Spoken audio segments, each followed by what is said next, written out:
Hello everyone, and welcome back to my YouTube channel. My name is Evans for those who don't know me, and in this video we're going to talk about the distributive property and how it can be used to solve equations. So the distributive property basically allows you to distribute a factor across terms inside of parentheses. In math term, it looks something like that. So if you had a times b plus c inside the parentheses, it will equal something like a times b plus a times c, right? So for that's for addition, and for subtractions it's the same thing. So a times b minus c will equal a times b minus a times c, right? So let's do an example, right? Knowing if we already know this property defined as such, right? Let's do an example. Let's say we have 5 times 2 plus 3.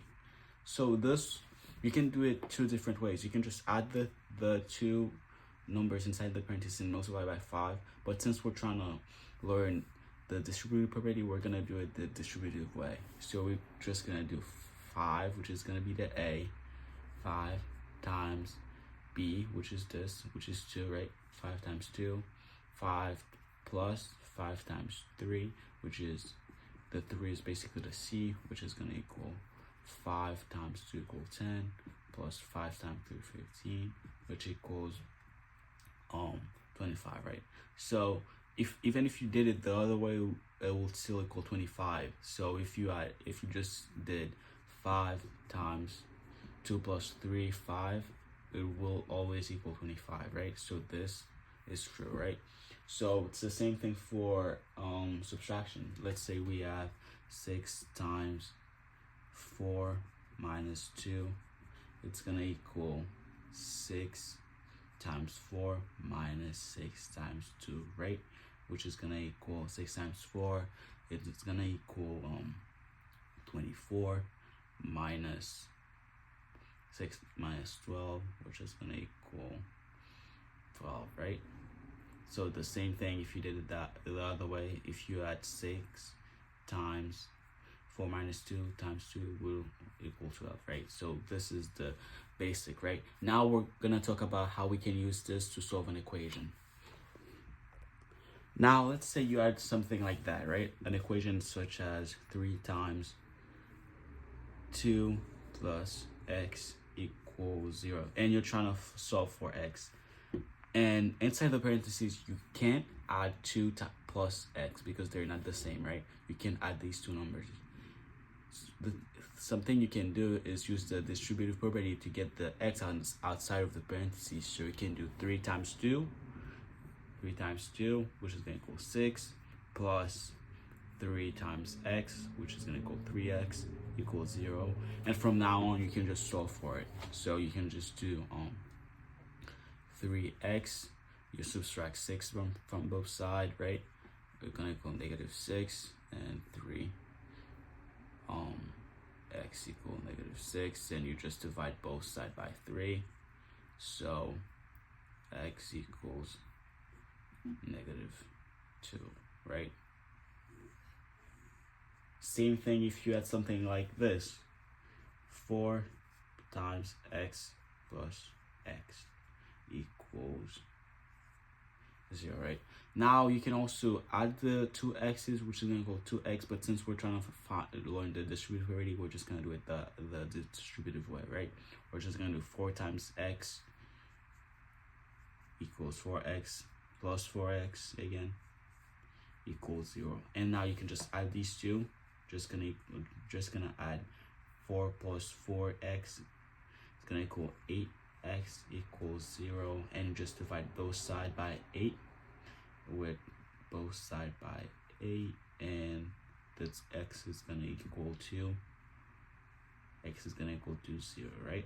Because 0 divided by 8 equals 0. So this is the basic. This is the kind of basic way to apply this property, and you can also apply it in a different, more complex way, which I'm going to show you in 1 minute. So yeah, let's go. So let's say you had something like this, plus B plus C plus D, right? Now you might be overwhelmed. You might not even know where to start. But since we learned the distributive property earlier, we can just use the same principle to do this, right? So we can just start by the A here and distribute it to all the term inside of this.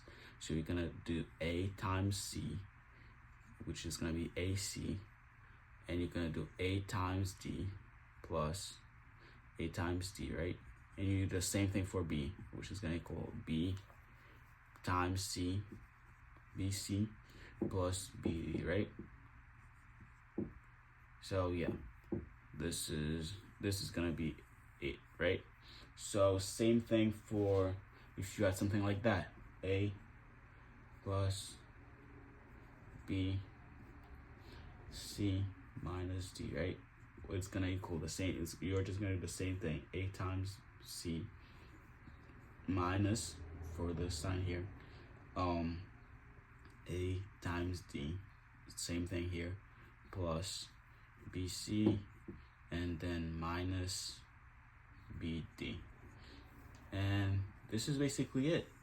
So you can also have like two negative signs, which is kind of complex, more hard to do, because you have to know like the sign rules a bit, which I did a video about earlier. You can go watch that video to understand the sign rules.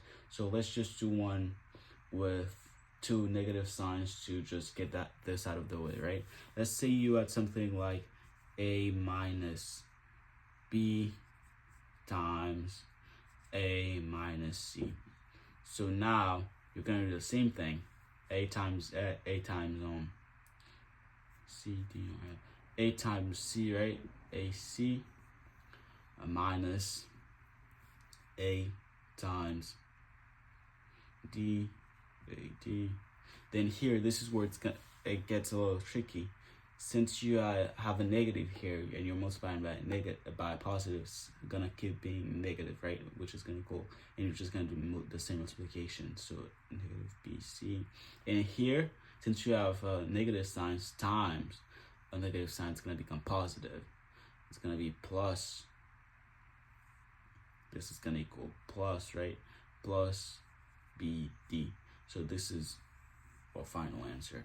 So thank you guys for watching, and don't forget to like and follow, and see you in the next video. Thank you.